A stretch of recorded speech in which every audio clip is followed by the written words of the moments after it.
दोस्तों,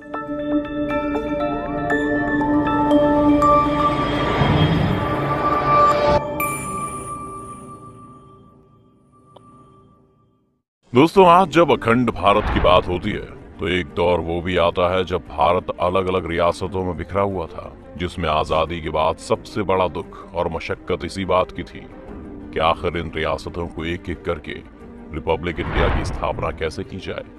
लेकिन इस पूरे प्रोसेस में जिन दो रियासतों का भारत में विलय किया गया, उनकी कहानी इतिहास का सबसे जरूरी हिस्सा बन गई। उसमें से एक थी कश्मीर रियासत और दूसरी हैदराबाद की रियासत।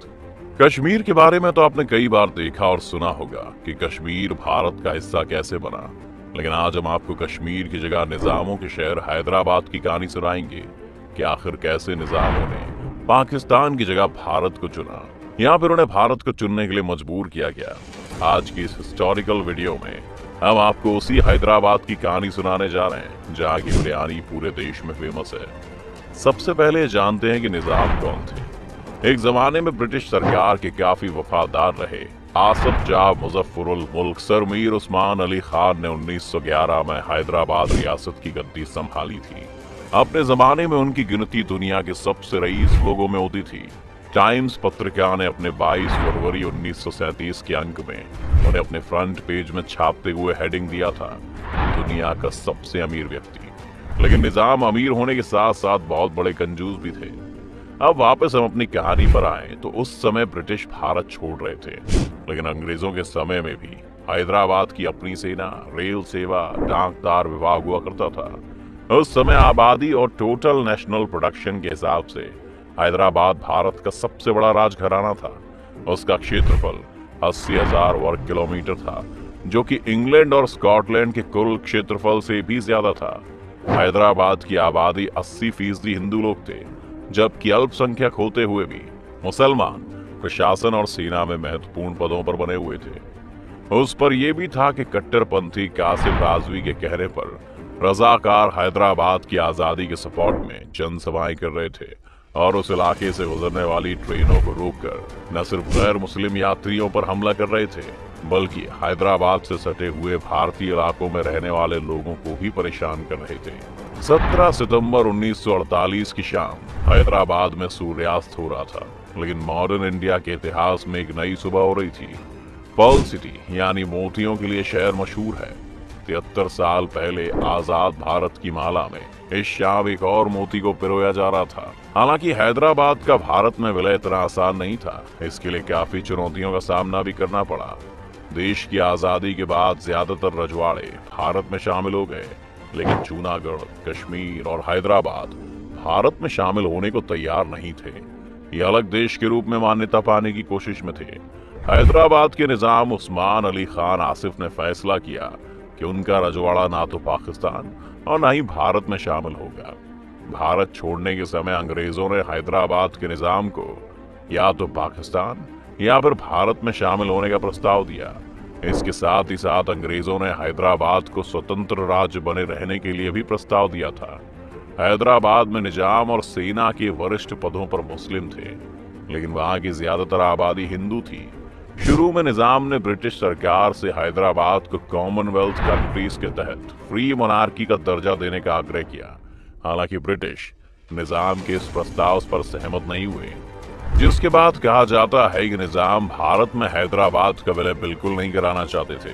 निजाम ने मोहम्मद अली जिन्ना से संपर्क करके ये जानने की कोशिश की थी कि क्या वो भारत के खिलाफ उनके राज्य का समर्थन करेंगे। जिन्ना ने निजाम कासिम के इस प्रस्ताव को सिरे से खारिज करते हुए कहा कि वे मुट्ठी भर एलीट लोगों के लिए पाकिस्तान के अस्तित्व को खतरे में नहीं डालना चाहेंगे। इसका मतलब ये था कि वो थोड़ी सी मुस्लिम आबादी के समर्थन में जाकर, जिनके पास रहने और खाने पीने का अथाह साधन था, बाकी मुस्लिमों के लिए बनने वाले पाकिस्तान के साथ कोई रिस्क नहीं लेना चाहते। मजलिस इत्तेहादुल मुस्लिमीन यानी MIM के पास उस वक्त 20,000 रजाकार थे। रजाकार वही लोग थे जो निजाम के लिए काम करते थे, जो हैदराबाद का विलय पाकिस्तान में करवाना चाहते थे या स्वतंत्र रहना। हैदराबाद के निजाम के नानुकुर करने के बाद भारत के तत्कालीन गृह मंत्री सरदार वल्लभ भाई पटेल ने उनसे सीधे भारत में विलय का आग्रह किया, लेकिन निजाम ने पटेल के आग्रह को खारिज करते हुए 15 अगस्त 1947 को हैदराबाद को एक स्वतंत्र राष्ट्र घोषित कर दिया। भारत के दिल में स्थित हैदराबाद के निजाम के इस कदम से पटेल चौंक गए और उन्होंने उस समय के गवर्नर जनरल लॉर्ड माउंटबेटन से संपर्क किया। माउंटबेटन ने पटेल को सलाह दी कि इस चुनौती को भारत बिना बल प्रयोग के निपटे, यानी किसी भी तरह की युद्ध की स्थिति ना बने। प्रधानमंत्री पंडित जवाहरलाल नेहरू माउंटबेटन की सलाह से सहमत थे और वो भी इस मसले का शांतिपूर्ण समाधान चाहते थे। हालांकि पटेल इससे बिल्कुल असहमत थे। उनका कहना था कि हैदराबाद की हिमाकत को बर्दाश्त नहीं किया जा सकता, क्योंकि आजादी के दिन ही खुद को अलग देश घोषित करना लगभग अपराध है। इसके बाद हैदराबाद के निजाम हथियार खरीदने और पाकिस्तान के साथ सहयोग करने की कोशिश में लग गए। सरदार पटेल को जैसे ही इसकी भनक लगी तो उन्होंने कहा कि हैदराबाद भारत के पेट में कैंसर की तरह हो रहा है और इसका इलाज अब दवाइयों से नहीं बल्कि सर्जरी से होगा। इस समय तक भारत और हैदराबाद के बीच बातचीत टूट चुकी थी और भारत ने उस पर हमला करने की तैयारी कर ली थी। इसके बाद सरदार पटेल ने हैदराबाद के खिलाफ सैनिक कार्रवाई को अंतिम रूप दिया।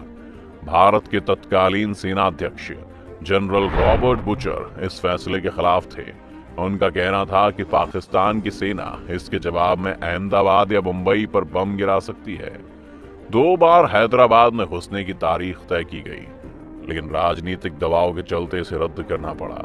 नेहरू चिंतित थे कि इससे पाकिस्तान जवाबी कार्रवाई करने के लिए हो सकता है कुछ ऊटपटांग कर दे, लेकिन 24 घंटे तक पाकिस्तान की तरफ से कुछ नहीं हुआ तो उनकी चिंता मुस्कान में बदल गई। लेकिन ऐसा कहा जाता है कि जैसे ही भारतीय सेना हैदराबाद में घुसी, पाकिस्तान के तत्कालीन प्रधानमंत्री लियाकत अली खान ने अपनी डिफेंस काउंसिल की बैठक बुलाई और उनसे पूछा कि क्या हैदराबाद में पाकिस्तान कोई एक्शन ले सकता है। बैठक में मौजूद ग्रुप कैप्टन अलवर्दी, जो उस समय सेना के बड़े अधिकारी थे, उन्होंने कहा नहीं। लियाकत ने जोर देकर पूछा कि क्या हम दिल्ली पर बम नहीं गिरा सकते हैं। अलवर्दी का जवाब था कि हाँ, ये संभव तो है, लेकिन पाकिस्तान के पास कुल 4 ही बम गिराने वाले फाइटर प्लेन हैं, जिनमें से सिर्फ 2 ही काम कर रहे हैं। इनमें से एक शायद दिल्ली तक पहुंचकर बम गिरा भी दे, लेकिन इनमें से कोई वापस नहीं आ पाएगा। इधर भारतीय सेना हैदराबाद में कार्रवाई करने लगी थी।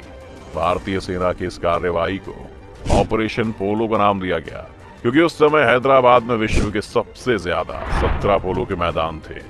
5 दिनों तक चली इस कार्यवाही में 1373 रजाकार सैनिक मारे गए।